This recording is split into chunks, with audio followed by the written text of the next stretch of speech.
Al comprar una sopa caliente para una gitana que tiritaba de frío cerca de la boca del metro de Sol, Carmen se apresuraba hacia la consulta con el cirujano cuando la propia mujer le sujetó el brazo. Sus dedos eran fríos, pero firmes. Sus ojos oscuros la miraban con una intensidad perturbadora. «Espera, música», dijo la gitana con una voz ronca y segura. «Tu vida está en peligro. Tu enfermedad es mentira. ¿Tu marido y el médico te están engañando? ¿Quieren llevarte a una cirugía de la que podrías no salir viva?» El corazón de Carmen se disparó e intentó soltarse, incómoda por el abordaje repentino y el tono sombrío. «Eso es absurdo», respondió, dando un paso atrás. «No diga tonterías». La gitana se acercó aún más, como si temiera que desapareciera entre la multitud. «No vayas a esa operación sin comprobarlo. Están planeando algo contra ti. Busca otro médico. Confírmalo todo. ¿Tu vida depende de ello?» Carmen consiguió zafarse y siguió su camino a toda prisa, irritada, convencida de que aquello no era más que un intento dramático de asustarla. Aún así, música, las palabras siguieron resonando en su mente. «Tu vida está en peligro». Horas después, invadida por una inquietud que no podía ignorar, decidió buscar otro médico para confirmar el diagnóstico. Bienvenidos al canal Rincón de las Historias. Antes de empezar, escribid desde dónde nos estáis viendo. Es muy especial para nosotros. Os deseamos una excelente audición de esta historia. Carmen se ajustó el cuello del abrigo y empujó la pesada puerta de cristal de la clínica privada Salus Vitae. El vestíbulo la recibió con un aroma a café de calidad y el perfume suave de flores frescas. Un gran jarrón de lirios blancos adornaba la recepción. El suelo de mármol claro reflejaba la iluminación discreta. Sofás de cuero mullido se alineaban a lo largo de las paredes, mientras una suave música clásica resonaba por altavoces invisibles. Todo allí transmitía respetabilidad y confianza. A sus 52 años, Carmen sabía que debía prestar más atención a su cuerpo. Aún así, llevaba posponiendo la revisión rutinaria unos 3 meses. Siempre surgía algo más urgente.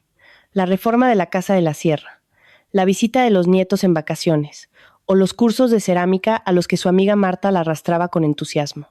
Pero Ricardo había insistido. «Carmen, hace un año que no te haces una revisión. Trabajo en oncología y veo cada día a dónde puede llevar la negligencia. Ve a la clínica. Yo mismo me encargo de todo». Él trabajaba allí desde hacía aproximadamente 12 años. Había empezado como un médico más y con el tiempo se había convertido en el jefe del departamento de oncología. Carmen siempre se había sentido orgullosa de su trayectoria.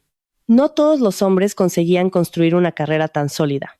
Llevaban casados 28 años. En los últimos tiempos, sin embargo, vivían más como compañeros de piso que como marido y mujer. Cada uno tenía su habitación, sus hábitos y su propio círculo social. Carmen nunca se había quejado. Creía que muchas parejas de su edad vivían así, con menos pasión, pero con estabilidad. La recepcionista sonrió de forma profesional. «Carmen Ruiz. El doctor Jiménez la está esperando. Tercera planta, despacho 312». En el ascensor, Carmen observó su propio reflejo en la pared de espejo. Estaba pálida, con ojeras profundas. Llevaba una semana durmiendo mal. Se despertaba casi siempre a las 3 de la madrugada y se quedaba tumbada, mirando el techo en la oscuridad. Quizá era solo la edad, quizá era algo más. El pasillo de la tercera planta recordaba al de un hotel de lujo. Moqueta gruesa, cuadros elegantes, jarrones con flores naturales. Carmen caminó hasta encontrar la puerta con la placa. «Doctor». Ricardo Jiménez, jefe del departamento de oncología, llamó suavemente. Música y entró. Ricardo estaba detrás de su gran escritorio, concentrado en la pantalla del ordenador. No levantó la vista de inmediato. «Siéntate un minuto». Carmen se acomodó en el sillón frente a él y recorrió el despacho con la mirada. Ya había estado allí innumerables veces, pero siempre le sorprendía la impersonalidad del ambiente. Ni una foto de la familia, ni un recuerdo de viajes. Solo diplomas enmarcados, libros técnicos y un gran ficus en una esquina, probablemente artificial. Cuando él finalmente se apartó de la pantalla, Carmen lo observó con atención. A sus 56 años, tenía canas en las sienes música y llevaba unas gafas finas con montura dorada. Años atrás, se había enamorado de su firmeza, de la seguridad con la que tomaba decisiones. Ahora, esa misma postura le parecía una barrera fría e infranqueable. «He recibido los resultados de tus análisis y de las pruebas de imagen». Algo en su voz hizo que Carmen se enderezara. No fue exactamente el tono, sino una tensión contenida. «¿Y bien? ¿Qué han descubierto?» Ricardo se quitó las gafas y se frotó el puente de la nariz. Carmen conocía ese gesto. Lo hacía siempre que tenía que dar una noticia difícil, pero en ese momento ella no era una paciente cualquiera, era su esposa. Carmen, no sé cómo decirte esto. Me estás asustando. Habla claro. Él dejó las gafas sobre la mesa y la miró fijamente. Había algo extraño en su mirada. Carmen conocía ese rostro desde hacía casi 30 años, pero ahora no conseguía descifrar lo que veía. Compasión, ansiedad o algo que no quería admitir. Tienes un tumor maligno en la zona del páncreas. Las palabras la golpearon como un puñetazo seco. Por un instante, el suelo pareció desaparecer bajo sus pies. ¿Qué? Pero sí me encuentro bien. No siento ningún dolor. Es común en las fases iniciales, respondió él con frialdad profesional. De ahí, la importancia de las revisiones periódicas. Ricardo se levantó y fue hacia la ventana. Al otro lado del cristal se veía el patio de la clínica, con parterres bien cuidados y bancos alineados. Algunas personas con bata blanca caminaban tranquilamente por los senderos. Aún se puede operar, pero tenemos que actuar rápido. Ya he hablado con el doctor Mateo Ortiz. Es el mejor cirujano de la clínica y ha aceptado llevar tu caso. Carmen miraba la espalda de su marido, intentando ordenar sus pensamientos. Cáncer. Tenía cáncer. ¿Cómo era posible? Siempre había cuidado su alimentación. Caminaba con frecuencia. No tenía vicios. Aún quería ver crecer a sus nietos, acompañar a Lucía en la defensa de su tesis. Ricardo, la voz le salió temblorosa. Él se giró, pero no se acercó. Se quedó junto a la ventana, con las manos en los bolsillos de la bata. Sé que es un shock, pero tienes que mantener la calma. Tenemos buenas posibilidades. Cirugía y después quimioterapia. Muchas personas viven años después del tratamiento. Carmen esperaba que se acercase, que la abrazara, que le dijera que estarían juntos en esto, pero él se mantuvo distante, hablando con objetividad clínica, como si estuviera ante una paciente más. ¿Cuándo será la operación? La semana que viene. El doctor Ortiz te ha hecho un hueco en su agenda. Es raro, suele tenerla llena con más de un mes de antelación. Carmen asintió mecánicamente, pero apenas registraba las palabras. Un único pensamiento martillaba su mente. Puedo morir. Puedo no despertar de la anestesia. Puedo no volver a ver a mi hija y a mis nietos. Tengo que salir, dijo, levantándose de repente. El mareo le hizo apoyar la mano en la mesa por un instante. Ricardo dio un paso en su dirección. Estoy bien. Solo necesito estar sola. Sin esperar respuesta, salió del despacho, recorrió el pasillo y entró en el ascensor como si estuviera en piloto automático. Todo parecía distante y amortiguado, como si estuviera envuelta en una neblina. En el vestíbulo, el perfume de los lirios volvió a golpearla. El aroma que antes transmitía elegancia ahora le pareció pesado, casi fúnebre. Sintió que le faltaba el aire por un segundo y apuró el paso, cruzando el hall hasta llegar a la calle. Marzo era frío ese año en Madrid. La llovizna fina se mezclaba con el viento cortante y le lanzaba gotas heladas en el rostro. Carmen caminaba sin rumbo, pasando junto a coches aparcados, una tienda de ultramarinos iluminada y un pequeño parque infantil donde a pesar del tiempo una abuela columpiaba a su nieto. Sin darse cuenta, llegó al parque cercano a la clínica, se sentó en un banco húmedo y frío y se echó a llorar. No supo cuánto tiempo permaneció allí, minutos o tal vez una hora. Cuando las lágrimas cesaron, solo quedó un vacío profundo. Cogió el móvil, se quedó unos segundos mirando la pantalla y entonces encontró el nombre de Marta en sus contactos. La amiga respondió al segundo tono. Carmen, ¿dónde estás? Ayer te llamé 3 veces. Quería invitarte a una exposición el sábado. Carmen respiró hondo. Marta, tengo cáncer. Al otro lado de la línea hubo silencio. Luego la voz llegó apresurada y preocupada. ¿Música qué? ¿Dónde estás? Voy ahora mismo. No hace falta. Solo quería oír tu voz. ¿Estás sola? ¿Ricardo está contigo? Carmen sonrió con amargura. Ricardo me ha dado el diagnóstico como si fuera una desconocida. Ni siquiera me ha abrazado. Carmen, dime dónde estás. Voy a buscarte. Tenemos que hablar. Estoy en el parque cerca de la clínica, pero no hace falta que vengas. Ya me voy a casa. Solo quiero estar sentada aquí un poco más. Marta insistió, le pidió que la llamara por la noche. Carmen lo prometió música y colgó. Se quedó unos segundos inmóvil. Luego se levantó, se apretó el abrigo contra el cuerpo y decidió ir al metro. No había ido en coche ese día. Pensaba pasar por las tiendas después de la revisión. Por la mañana aún hacía listas de la compra. Pensaba en las cortinas del salón. Planeaba las vacaciones de verano con los nietos. Ahora todo parecía lejano e irrelevante. En la entrada del metro, la multitud se agolpaba. Era la hora punta. Gente apresurada volviendo a casa, hablando por teléfono, música mirando el reloj. Carmen se dejó llevar por el flujo hasta que sintió que alguien le sujetaba el brazo con firmeza. Se giró bruscamente. Frente a ella había una mujer de unos 60 años, tal vez más. Era difícil precisarlo. Piel morena, ojos oscuros de brillo intenso, mechones grises escapando de un pañuelo de colores. Llevaba una falda larga y floreada, pulseras que tintineaban con cada movimiento y grandes pendientes dorados. Suélteme, no tengo dinero. La mujer, sin embargo, no la soltó. Mantenía la mirada fija en la suya, y esa mirada le provocó a Carmen un escalofrío inesperado. No quiero dinero, guapa. Quiero decirte algo. No necesito que me lean el futuro. Por favor, suélteme. La mujer negó con la cabeza, las pulseras sonaron suavemente. No es adivinación, es un aviso. Veo lo que otros no ven, y veo una gran desgracia sobre ti. Lo sé, ya me lo han dicho hoy. Carmen intentó zafarse, pero la mano de la mujer apretó su muñeca con más fuerza. No lo entiendes. Tu desgracia no es la enfermedad. No hay enfermedad. ¿Qué disparate es ese? Tengo cáncer. Mi marido acaba de decírmelo. La mujer se inclinó más cerca. Olía a hierbas secas y a madera antigua. Su voz se convirtió casi en un susurro. No confíes en quien está a tu lado. Tu enfermedad está en manos de otros, no en tu cuerpo. El mal ha salido de tu propia casa. Quien debería protegerte está preparando tu sepultura. Carmen se quedó inmóvil. Las palabras sonaban demasiado siniestras. Está usted delirando. Mi marido es médico. Él salva vidas. Médico, repitió la mujer con una sonrisa torcida. Hay médicos que salvan y hay los que destruyen. Busca otro especialista, lejos de aquí, donde nadie te conozca. Entonces verás la verdad. De repente, soltó el brazo de Carmen y se mezcló con la multitud. Música desapareciendo entre la gente como si nunca hubiera estado allí.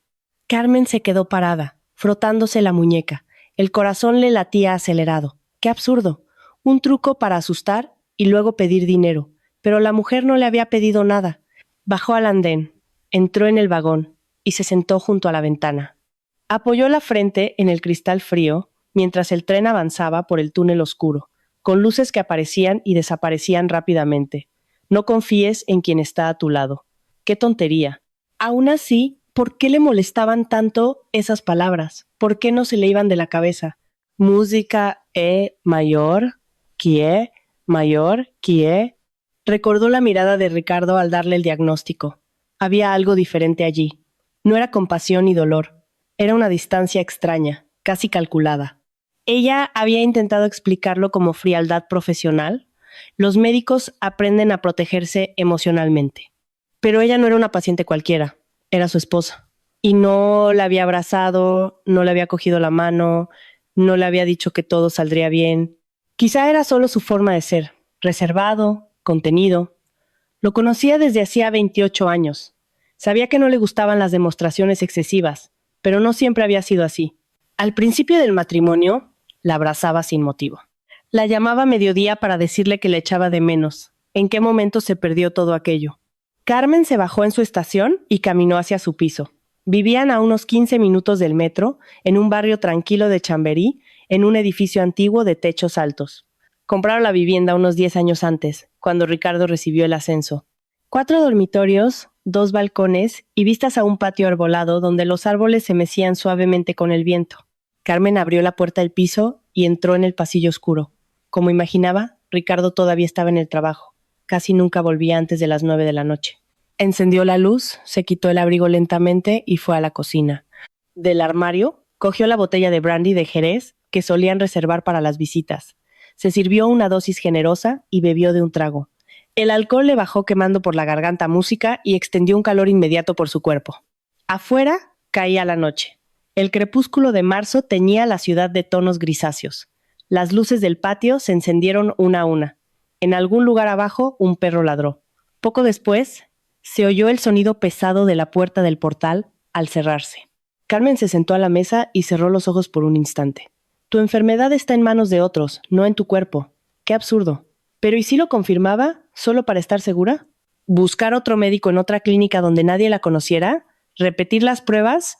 Si la gitana se equivocaba, perfecto. Carmen solo perdería tiempo. Pero ¿y si no se equivocaba? Prefirió no terminar ese pensamiento. Todavía no. Se sirvió otra dosis de brandy y cogió el móvil. Abrió el navegador y escribió: Clínicas Oncológicas Privadas Madrid. Necesitaba un lugar alejado del centro donde nadie conociera al doctor. Ricardo Jiménez, respetado jefe de departamento, y por consiguiente nadie conociera a su esposa. Esa noche no pudo dormir. Se quedó tumbada en su habitación. música mirando el techo, mientras al otro lado de la pared oía los fuertes ronquidos de Ricardo. Él había llegado sobre las 10.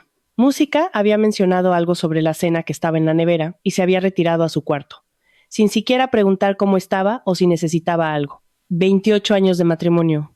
¿En qué momento dejaron de ser cercanos? Carmen intentaba identificar un punto exacto, pero no lo encontraba. Todo había sucedido poco a poco, casi sin que se dieran cuenta. Primero, habitaciones separadas. Él decía que volvía tarde y no quería molestarla. Después, vacaciones separadas. Música, él en congresos, ella viajando con amigas. Y así pasaron a vivir bajo el mismo techo, pero en mundos paralelos. Carmen siempre había creído que eso era natural después de tantos años. La pasión disminuía, quedaba la costumbre. Y la costumbre también podía ser una forma de amor. Pero ahora, en el silencio de la habitación oscura, lo dudaba. ¿Cuándo fue la última vez que Ricardo le dijo algo cariñoso o la abrazó allí en casa, lejos de las miradas de los demás? No podía recordarlo.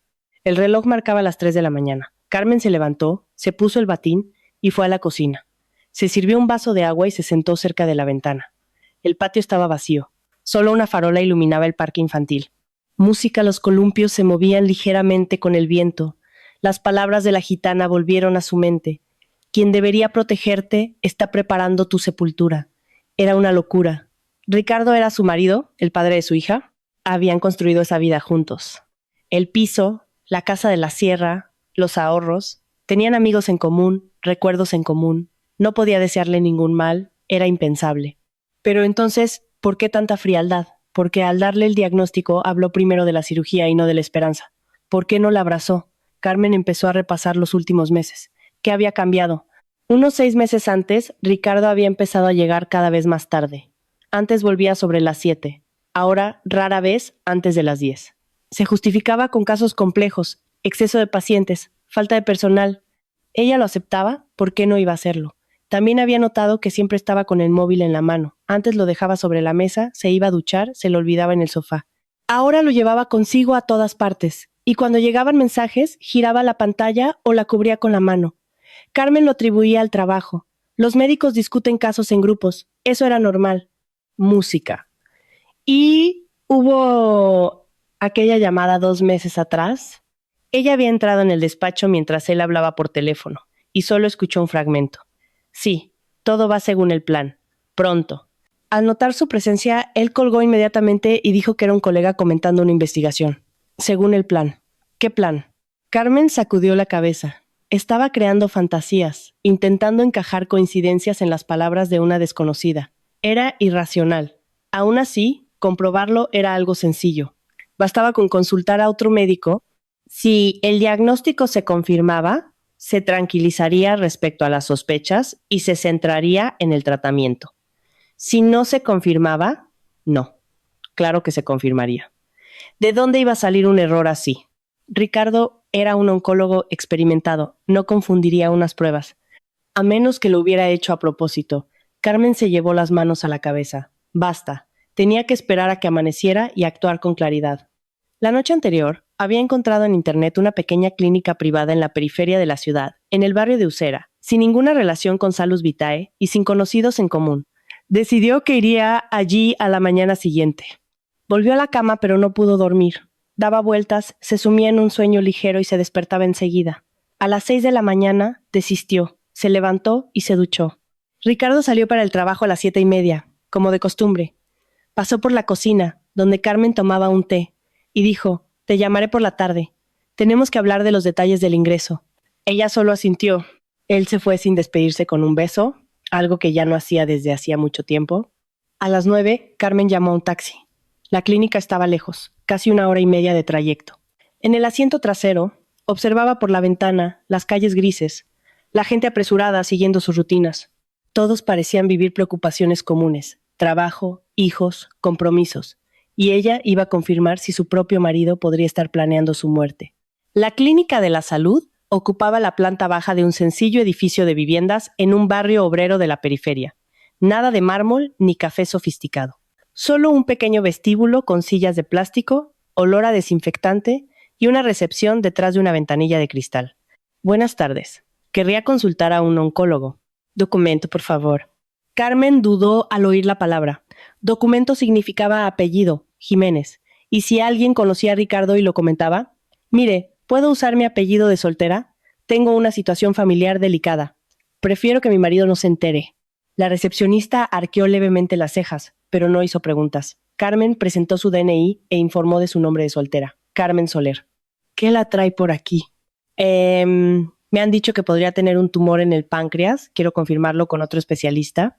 El doctor Morales puede atenderla en 40 minutos. Podemos empezar con los análisis ahora. Los resultados salen en unas 2 horas. También hacemos ecografía y resonancia hoy mismo, si lo desea. Carmen lo deseaba. Quería respuestas inmediatas. Las horas siguientes se mezclaron en una secuencia de procedimientos. Extracción de sangre, ecografía abdominal, resonancia magnética. Tumbada dentro de la ruidosa máquina, Carmen fijaba la vista en el techo y pensaba que en poco tiempo todo estaría aclarado. O la gitana estaba completamente equivocada, música, y entonces le quedaría afrontar la cirugía y el tratamiento. O no sabía qué hipótesis era más aterradora. El doctor Morales era un hombre bajo, ya mayor, de expresión serena y barba canosa bien recortada. Invitó a Carmen a sentarse, le ofreció agua y abrió las pruebas en la pantalla del ordenador. Carmen, música, he analizado sus resultados. Ella apretó los brazos del sillón. La expresión de él mezclaba sorpresa y preocupación. Mencionó que le habían diagnosticado un tumor de páncreas. ¿Podría enseñarme los informes anteriores? Carmen sacó de su bolso la carpeta que le había entregado Ricardo. Allí estaban las imágenes de la resonancia, los análisis de laboratorio y el informe con el sello de Salus Vitae y la firma de su marido. Morales analizó cuidadosamente los documentos, comparándolos con las imágenes recientes que se mostraban en el monitor. Su ceño se fruncía cada vez más. ¿Dónde se realizaron estas pruebas? ¿En la clínica Salus Vitae? ¿En el centro? ¿Y quién le dio el diagnóstico? Carmen dudó. Música, mi marido. Es el jefe del departamento de oncología allí. El médico dejó las imágenes sobre la mesa, se quitó las gafas y se frotó los ojos antes de hablar. No sé cómo decirle esto, pero estas imágenes no se corresponden con usted. ¿Cómo dice? Mire, esta es la resonancia que trajo. Aquí efectivamente hay una neoplasia. Y esta es la resonancia que hemos hecho hoy. ¿Nota la diferencia, Carmen? Miró la pantalla, pero no conseguía distinguir detalles. Para ella, solo eran manchas en tonos de gris. No entiendo de estas cosas. Entonces, se lo explicaré de forma sencilla. La anatomía es diferente, la posición de los órganos, la estructura de las vértebras. Son pruebas de 2 personas distintas. Y las pruebas realizadas hoy muestran un páncreas completamente sano. No hay ningún tumor. Carmen sintió que la habitación giraba a su alrededor. Eso no es posible. Mi marido es un oncólogo experimentado. No confundiría unas pruebas. Morales permaneció en silencio unos segundos, observándola con compasión y algo más difícil de definir. Carmen, no conozco su situación familiar, pero tengo que ser claro. Estas imágenes no podrían haberse intercambiado por error. Son completamente diferentes. Cualquier estudiante de medicina se daría cuenta de que pertenecen a personas distintas. Quiere decir que, música. Quiero decir que usted está sana, absolutamente sana. Sus análisis son normales, los marcadores tumorales son negativos. No hay ninguna señal de cáncer. Carmen se quedó inmóvil en la silla. Un pensamiento insistía en surgir en el fondo de su mente. La gitana tenía razón, pero la idea era tan absurda que se negaba a aceptarla. ¿Podría ser un error? Quizá debería repetir las pruebas. Puede repetirlas cuantas veces quiera. El resultado será el mismo. Usted no tiene un tumor. Se quedó en el despacho media hora más. El doctor Morales le explicó con paciencia las diferencias entre las imágenes, le mostró las estructuras anatómicas, comparó los informes y le detalló música porque no había margen de duda. Al final de la conversación, Carmen ya no podía negarlo. Las pruebas que Ricardo le había entregado eran falsas. ¿Qué debo hacer?, preguntó por fin. Morales suspiró. Esa decisión es suya. Pero si me permite un consejo, música, acuda a la policía. Lo que usted me ha mostrado no es un error médico. Es una falsificación deliberada de documentos y eso es un delito. Carmen salió de la clínica con las piernas temblorosas. El sol brillaba con fuerza. Durante las horas que había pasado allí, el tiempo había cambiado. Las nubes se habían disipado. Música. Se detuvo en la entrada, entrecerrando los ojos ante la luz intensa, sin saber a dónde ir. Sana. Estaba sana. Ni cáncer, ni cirugía. Entonces, ¿por qué su marido había afirmado lo contrario? ¿Por qué había sustituido las pruebas? ¿Por qué la había enviado al cirujano?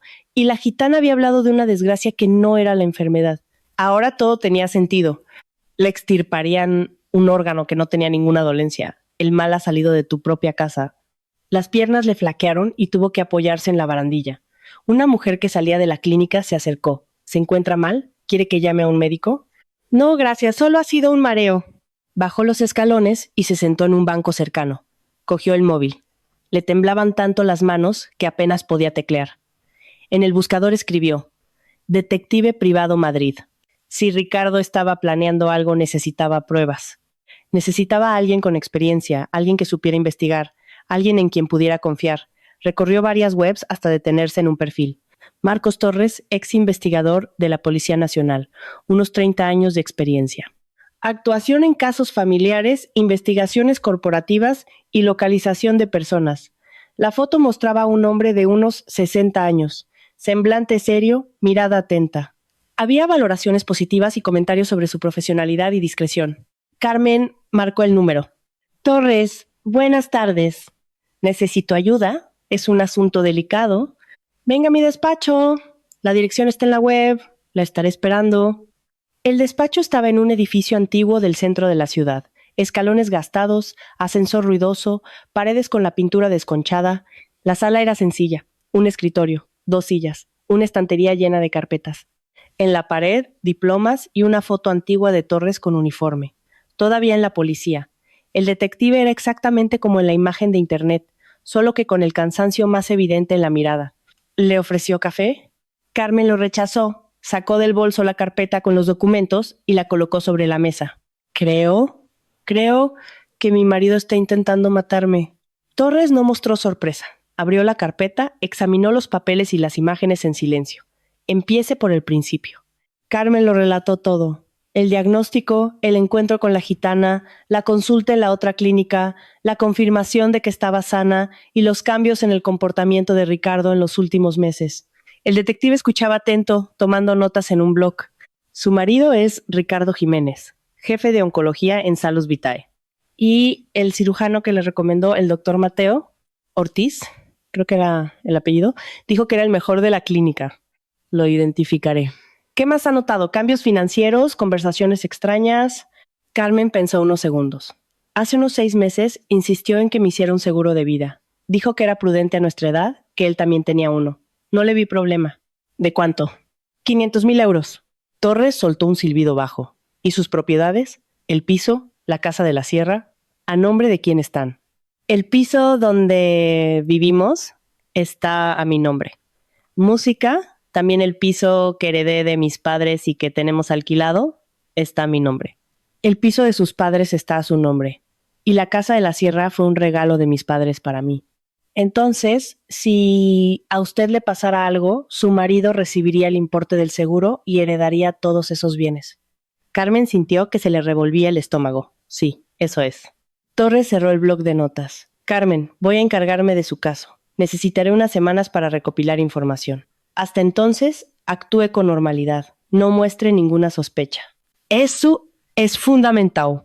Y si insiste con el ingreso para la cirugía, gane tiempo. Diga que quiere otra opinión, que tiene miedo, que necesita prepararse.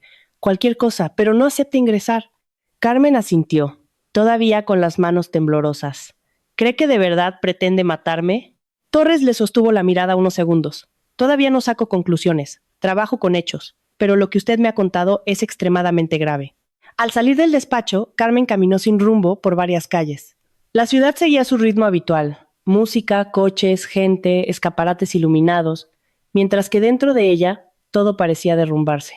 Música, 28 años de matrimonio, una hija, nietos, toda una vida construida que ahora parecía asentada sobre algo podrido. Quizá era un error, quizá había una explicación sencilla. Quizá Torres no encontraría nada y todo no sería más que una coincidencia. Quizás se estaba volviendo loca de miedo. Aún así, en el fondo, algo le decía que no. La mirada fría de Ricardo, al comunicar el diagnóstico, la distancia calculada, el alejamiento gradual a lo largo de los años, había señales. Solo quedaba esperar las pruebas. Durante 2 semanas, Carmen vivió en constante tensión. Volvía a casa, sonreía, preparaba la cena, conversaba sobre asuntos triviales, mientras por dentro sentía miedo y repulsa. Ricardo mencionaba la cirugía con frecuencia. Repetía que el doctor Ortiz le había hecho un hueco especial, que posponerlo sería peligroso, que cada día era decisivo. Carmen asentía, pero siempre encontraba una justificación. Quería ver a su hija antes del ingreso. Necesitaba resolver asuntos pendientes del trabajo. Quería pasar un fin de semana en la casa de la sierra. Quizá por última vez. Cuando decía la última, él desviaba la mirada. Torres llamaba cada 3 días, siempre de forma breve. Estoy avanzando. He descubierto cosas interesantes. Pronto hablamos. Finalmente, concertó una cita. Era un día nublado. La lluvia fina rayaba el cristal de la ventana del despacho. Torres parecía más cansado que la última vez, pero en sus ojos había un brillo decidido. Sobre la mesa, una voluminosa carpeta esperaba. Siéntese, Carmen. Tenemos que hablar con calma. Ella se sentó, entrelazando las manos sobre las rodillas. El corazón le latía tan fuerte que parecía audible. Voy a ir directo al grano. Sus sospechas se han confirmado, y la situación es aún más grave de lo que imaginaba. Abrió la carpeta y sacó unas fotografías. En la primera, Ricardo salía de un restaurante junto a una mujer joven, rubia, elegante. Ella lo sujetaba del brazo, riendo. Esta es Verónica Sanz, 29 años, enfermera de Salus Vitae, del área quirúrgica. Su marido mantiene una relación con ella desde hace unos 3 años. 3 años. Carmen miró la imagen y sintió que algo se endurecía dentro de ella. Durante 3 años, él llegaba tarde a casa, se acostaba en otra habitación, mientras compartía su vida con esa joven que podría ser su hija. Tengo más fotos, continuó Torres. En un café, en el parque, en la casa de ella. Pasa allí casi todas las noches cuando a usted le dice que está en el hospital. Esparció más imágenes sobre la mesa. Música los dos besándose dentro del coche. Él entregándole flores, saliendo del portal de ella al amanecer. Entendido, dijo Carmen con voz distante. Puede guardarlas. Torres recogió las fotos y las volvió a meter en la carpeta. Aún hay más. He analizado los movimientos financieros de su marido. Hace unos 6 meses, en la misma época en que le hizo el seguro de vida, registró otros documentos. Sacó copias de contratos y las colocó delante de ella. Primero, la donación del piso de sus padres. El inmueble fue transferido a Verónica Sanz como supuesto agradecimiento por los cuidados prestados a su madre. Solo que la madre de su marido falleció hace más de 7 años. Carmen tragó saliva. Le ha dado el piso de la familia. Sí. Súmele a eso el seguro de 500,000 euros, su piso valorado en cerca de 1 millón, la casa de la sierra y los demás bienes. Estamos hablando de más de 2,5 millones en total. Demasiado dinero para que una cirugía complicada sea solo una coincidencia. Torres hizo una pausa, música dando tiempo a Carmen para asimilar la información, pero he guardado lo peor para el final. ¿Recuerda al cirujano que le recomendó su marido, el doctor Mateo Ortiz? He investigado su historial. Sacó otra pila de documentos. En los últimos 5 años, Ortiz ha estado involucrado en 3 muertes durante cirugías. Todas las víctimas eran mujeres de entre 45 y 60 años, con un patrimonio considerable y seguro de vida. Y todas le fueron remitidas por el doctor Ricardo Jiménez. Carmen sintió que se le revolvía el estómago. Está diciendo que... Estoy diciendo que hay un patrón. 3 muertes en 5 años no son mera mala suerte. No parecen simples errores médicos, indican una trama. Su marido no sería el primer caso. Jiménez y Ortiz parecen actuar en conjunto. Habló con una firmeza contenida. Por lo que he averiguado, se acercan a hombres insatisfechos con su matrimonio, pero que no quieren enfrentarse a un divorcio y dividir bienes. En un divorcio, se perdería la mitad del patrimonio. En cambio, con la muerte de la esposa durante una cirugía, el viudo lo hereda todo, además del seguro. Después, parte del dinero vuelve a Jiménez y Ortiz, disfrazado de honorarios médicos o donaciones. ¿Pero cómo encuentran a esos hombres?, preguntó Carmen, casi sin voz. Jiménez se mueve en ambientes de alto nivel, eventos médicos, encuentros empresariales, círculos influyentes, alguien comenta problemas conyugales. Alguien insinúa que le gustaría empezar una nueva vida sin escándalos. Él observa y en el momento adecuado presenta una solución. La esposa enferma, la cirugía sale mal. El marido se convierte en un viudo devastado y económicamente favorecido. Carmen sintió un frío recorrerle la espalda. Eso es monstruoso. Es un negocio ilegal, cruel y extremadamente lucrativo. Torres abrió otra carpeta. He investigado a los 3 viudos anteriores. En menos de un año tras la muerte de sus esposas, todos hicieron adquisiciones relevantes. Inmuebles, coches, viajes. Y todos transfirieron cantidades significativas a cuentas vinculadas a Jiménez, oficialmente como pagos médicos o contribuciones benéficas, pero los números son claros, entre 100,000 y 200,000 euros cada uno. Carmen recordó cuántas veces Ricardo había llegado a casa abatido, diciendo que había perdido a una paciente a pesar de todos los esfuerzos. Ella lo consolaba, creyendo en su dedicación. Ahora comprendía que quizá estaba calculando beneficios mientras hablaba de fracasos. Tengo los nombres de esas mujeres, continuó Torres. La primera fue Pilar Gómez, 54 años. Murió hace unos 4 años durante una cirugía para extirpar un supuesto tumor de estómago. El marido, dueño de una red de talleres, compró un apartamento en la costa 6 meses después y se casó con una mujer mucho más joven. Transfirió 150,000 euros a una cuenta vinculada a Jiménez. Dios mío, murmuró Carmen. La segunda fue Beatriz Moreno, 47 años, diagnóstico de tumor de páncreas, complicaciones quirúrgicas. El marido heredó la parte de ella en un negocio familiar que ella misma había creado y lo vendió por 2 millones. 100,000 euros se pagaron como consultas especializadas. Y la tercera fue Raquel Fernández, 51 años. Caso de cáncer de pulmón con metástasis. Cirugía considerada de alto riesgo. El marido era director de una constructora. Conseguí localizar a su hermana, que me contó algo relevante. Torres cogió una grabadora y pulsó música al play. Una voz femenina cargada de dolor resonó, música en la sala. Raquel estaba sana. Nunca fumó, hacía ejercicio, se hacía revisiones todos los años. De repente dijeron que era un cáncer avanzado y que tenía que operarse con urgencia. Le supliqué que buscara otra opinión, pero ella confiaba en el doctor Jiménez. El marido lo aceleraba todo, decía que cada día era decisivo. Después afirmaron que el corazón no resistió la anestesia. Y él ni siquiera lloró en el funeral. Se pasó todo el tiempo mirando el reloj. La grabación terminó. Torres apagó el aparato y lo guardó en silencio. Su hermana intentó denunciar, pero no consiguió nada, continuó Torres. No había pruebas, la documentación era aparentemente regular, las firmas correctas, los informes bien elaborados. El marido hacía el papel de viudo devastado. Los médicos alegaban que en oncología el desenlace es imprevisible. Las complicaciones ocurren. Y 3 meses después, el viudo ya vivía con la amante en el piso de la esposa fallecida. Carmen se encogió en la silla, abrazándose, como si sintiera frío. 3 mujeres, 3 vidas destruidas por dinero. Y ella podría haber sido la cuarta. ¿Qué debo hacer, señor Torres? ¿Ir a la policía con todo esto? Pero usted mismo ha dicho que no hay pruebas suficientes. La hermana de esa mujer lo intentó y no consiguió nada. Torres se inclinó ligeramente hacia adelante. Ella no tenía lo que tenemos ahora. No tenía una víctima viva capaz de testificar. Además, a través de contactos en los cuerpos de seguridad, he obtenido información preliminar sobre comunicaciones frecuentes entre su marido y el cirujano. Aún no son pruebas definitivas, pero indican coordinación. Para avanzar, necesitamos evidencias sólidas obtenidas de forma legal. Carmen respiró hondo. ¿Qué hay que hacer? Ya he concertado una reunión con una inspectora que trabaja en casos de este tipo. Se llama Laura Vega. Tiene experiencia y ha mostrado gran interés cuando le he mencionado su caso. ¿Por qué? Porque hace unos 6 meses la hermana de Raquel Fernández acudió precisamente a esa inspectora. Es mayor que música, es mayor que... El caso se archivó por falta de pruebas, pero Vega nunca se convenció del todo. Sospechaba que había algo más grande. Ahora, con su testimonio y la información que he reunido, existe la posibilidad real de reabrirlo todo. ¿Cuándo es la reunión? Mañana, a las 10 de la mañana.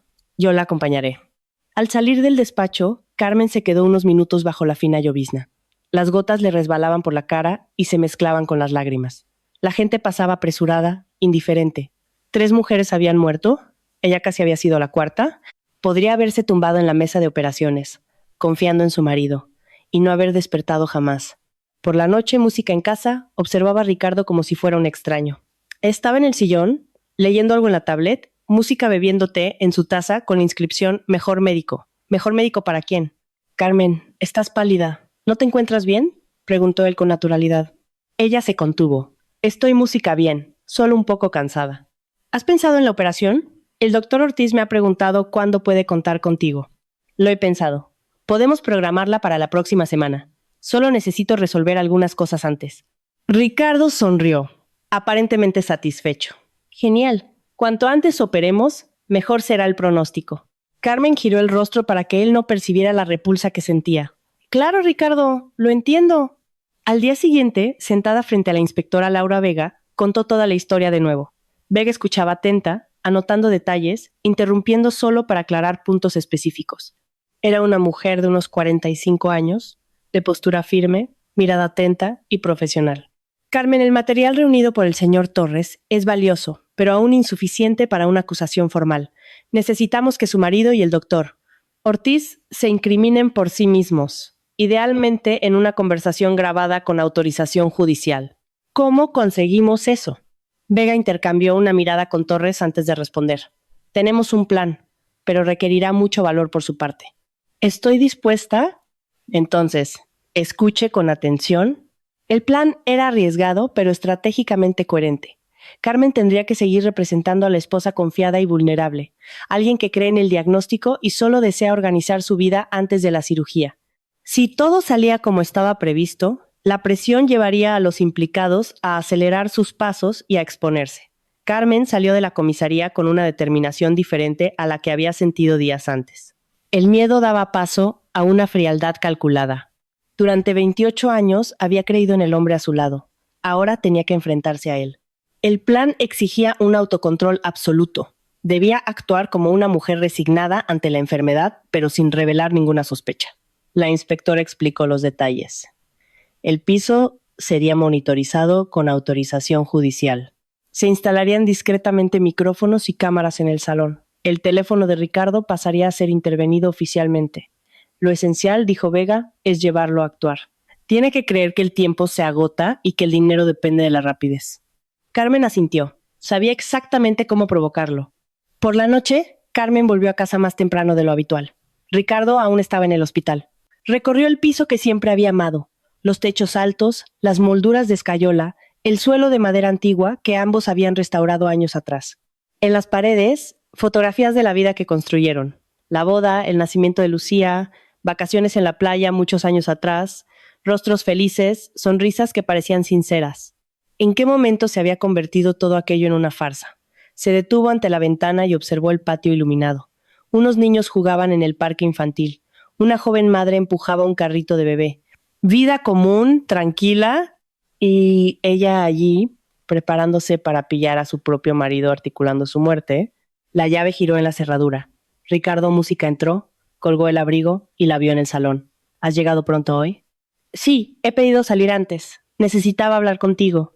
Él frunció levemente el ceño, fue a la cocina y se sirvió un vaso de agua. Carmen lo siguió, observando cada gesto, la forma en que sujetaba el vaso, cómo apoyaba la mano en la encimera, cómo se frotaba el cuello cuando estaba tenso. ¿De qué quieres hablar? Carmen se sentó a la mesa y entrelazó las manos, controlando el tono de voz. He pensado mucho en la cirugía, en los riesgos. Ricardo se sentó frente a ella. Por un instante, algo cruzó su mirada. Cautela, quizá expectación. ¿Y qué has decidido? Tengo miedo. Tú mismo dijiste que es una operación delicada, y si algo sale mal, hizo una pausa calculada. Necesitaba que él creyera que aún confiaba plenamente en él. Quiero hacer algo significativo mientras aún pueda. ¿Qué quieres decir? Quiero donar mis bienes, el piso, la casa de la sierra y mis ahorros, a una institución benéfica. Conozco la Casa de la Esperanza, que acoge a niños gravemente enfermos. Me gustaría transferírselo todo antes de la operación. El cambio en el rostro de Ricardo fue sutil, pero perceptible. Los labios se le apretaron, la mandíbula se le tensó. Carmen, eso es generoso, pero no tienes que actuar por impulso. La cirugía va a salir bien. Te recuperarás y podrás decidirlo con calma. ¿Y si no sale bien? Ella le sostuvo la mirada hasta que él fue el primero en desviarla. No hables así. El doctor Ortiz tiene experiencia. Conozco los riesgos, Ricardo. Soy adulta. Quiero organizarlo todo antes de ingresar. Mañana mismo iré al notario para ver cómo formalizar la donación. ¿Mañana? Se levantó él. ¿Tan rápido? ¿Para qué esperar? La operación es la semana que viene. Quiero estar tranquila. Él empezó a caminar por la cocina, visiblemente inquieto. Estás asustada. Decisiones así no deben tomarse bajo presión emocional. No hay impulso. El piso y los ahorros están a mi nombre. Tengo derecho a decidir. Se acercó y le posó una mano en el hombro. Él se puso rígido. Vas a apoyarme, ¿verdad? Ricardo se giró hacia ella. Tenía el rostro pálido y había algo cercano al pánico en sus ojos. Claro que te apoyo. Siempre he estado a tu lado. La abrazó. Un gesto raro en los últimos meses. Carmen permaneció inmóvil en sus brazos, sintiendo el perfume familiar, mientras pensaba que aquel hombre había planeado su muerte. ¿Cuánto tardaría en reaccionar? La respuesta llegó menos de 20 minutos después. Ricardo dijo que tenía que resolver algo del hospital y se encerró en el despacho. Carmen se quedó en la cocina, fingiendo fregar los platos, pero contando cada segundo. Afuera, en un vehículo discreto aparcado en la calle, el equipo autorizado por la justicia monitorizaba la línea telefónica. Más tarde, en comisaría, Carmen escuchó la grabación. La voz de Ricardo era apresurada, tensa. Mateo, tenemos un problema urgente. ¿Qué pasa? Carmen quiere donar el piso y los ahorros a la caridad. Dice que mañana va al notario. Hubo un breve silencio. Luego, la voz de Ortiz, contenida e irritada. Mierda, ¿por qué se le ha ocurrido eso ahora? Dice que quiere hacer una buena obra antes de la cirugía, por si algo sale mal. Estamos hablando de casi 2 millones de euros destinados a un hogar infantil.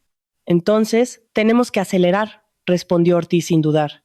¿Cuándo tengo un hueco en la agenda? Mañana y pasado están completamente llenos. Quizá el jueves. El jueves ya es tarde. Para entonces puede haber formalizado la donación. Tiene que ser antes, mañana. ¿Cómo que mañana no puedo cancelar cirugías programadas? Eso levantaría sospechas. Entonces, métela por la noche. Música di que ha surgido una plaza urgente, que ha habido un cambio en sus análisis. Invéntate un empeoramiento. Afirma que es arriesgado esperar. Nueva pausa. La voz de Ricardo sonó más baja. Mateo, ¿y si se niega? No lo hará. Eres su marido, eres médico, confía en ti, presiónala, dile que es cuestión de vida o muerte. ¿Y si aún así? Ricardo, escúchame bien, interrumpió Ortiz con frialdad. Ya lo hemos hecho 3 veces y todo salió perfecto. No es momento de dudar. Si te echas atrás ahora, los dos estaremos perdidos. No solo por Carmen, sino por las otras 3. Pilar, Beatriz, Raquel. Si un caso sale a la luz, los otros también saldrán. Así que contrólate y haz lo que tienes que hacer. Hubo silencio. Luego la voz de Ricardo, apagada. Está bien, hablaré con ella hoy. Intentaré convencerla para que ingrese mañana. Perfecto, dejo todo preparado. Por la noche estaré en la mesa de operaciones. ¿Y por la mañana? Por la mañana serás un viudo rico. No hables así. ¿Te ha entrado la conciencia? Demasiado tarde, Ricardo, muy tarde. Haz tu parte. La llamada terminó. En la comisaría, Vega apagó la grabación y miró a Carmen.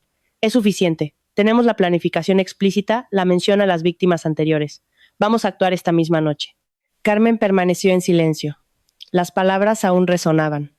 Por la mañana serás un viudo, dichas con la misma naturalidad de quien comenta el pronóstico del tiempo. ¿Cuándo? Dentro de 1 hora. El equipo ya está posicionado.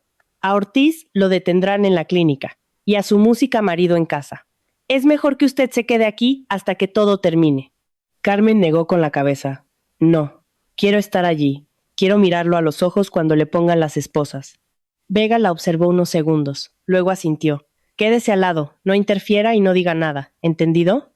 La operación comenzó a las 9 de la noche. Carmen se quedó en el portal del edificio, envuelta en su abrigo, mientras coches de policía sin distintivos paraban y los agentes bajaban rápidamente.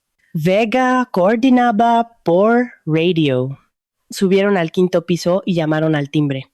Ricardo abrió la puerta en batín, con una taza de té en la mano. ¿Qué significa esto? Ricardo Jiménez queda detenido por presunta tentativa de homicidio y asociación ilícita.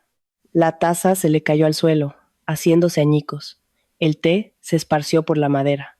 Palideció y al levantar la vista vio a Carmen detrás de los policías. Sus miradas se encontraron por unos segundos. Primero vino la incredulidad, luego la comprensión y por último un vacío aterrador. Carmen, es un error. Puedo explicarlo. Ella no respondió.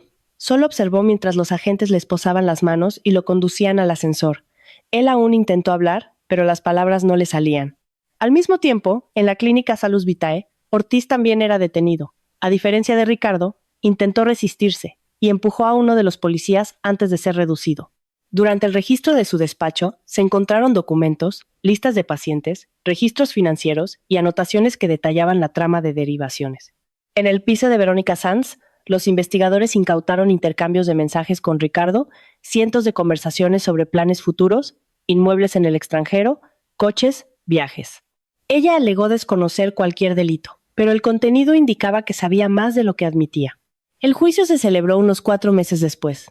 Carmen se sentó en la sala y observó al hombre con el que había vivido casi 30 años. Ricardo parecía más delgado y envejecido. El elegante traje había sido reemplazado por el uniforme gris del sistema penitenciario.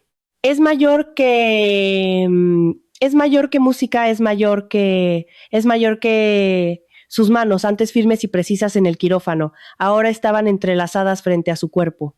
A su lado, en el banquillo de los acusados, Mateo Ortiz mantenía una postura más combativa, intentando rebatir las acusaciones. Sin embargo, las pruebas eran abrumadoras. Grabaciones de las conversaciones, registros financieros, música, documentos falsificados y testimonios de testigos. Al juicio acudieron familiares de las 3 víctimas. La hermana de Raquel Fernández, que llevaba años buscando justicia. La sobrina de Pilar Gómez, que relató que el marido de Pilar, consumido por la culpa, sin saber que también había sido engañado, se había quitado la vida poco después. El hermano de Beatriz Moreno, que solo entonces descubría la verdad sobre la muerte de su hermana. El fiscal leyó las acusaciones con voz firme. Organización criminal, tentativa de homicidio, falsedad documental y estafa a gran escala. Cada palabra resonaba pesadamente en la sala. Ricardo permaneció callado. No intentó justificarse, ni pidió perdón. Solo una vez, cuando sus ojos se encontraron con los de Carmen, movió los labios en silencio. Carmen desvió la mirada.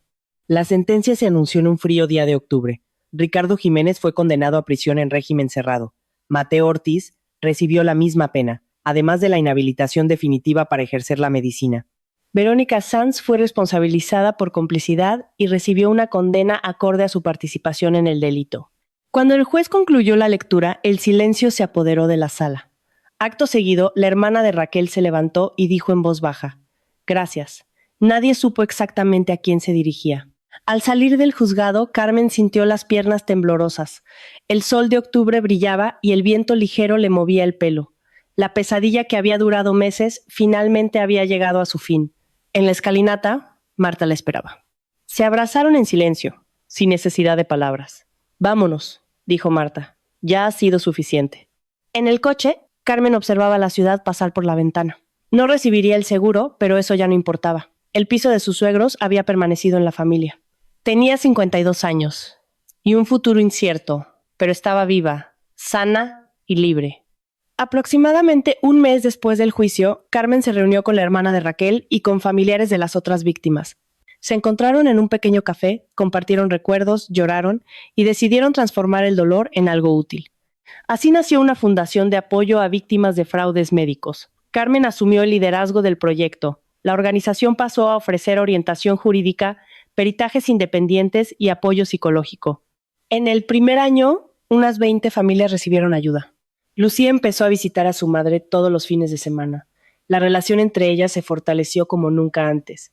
Los nietos llenaban el piso de risas, pasos apresurados y el aroma de las tortitas que Carmen preparaba los domingos.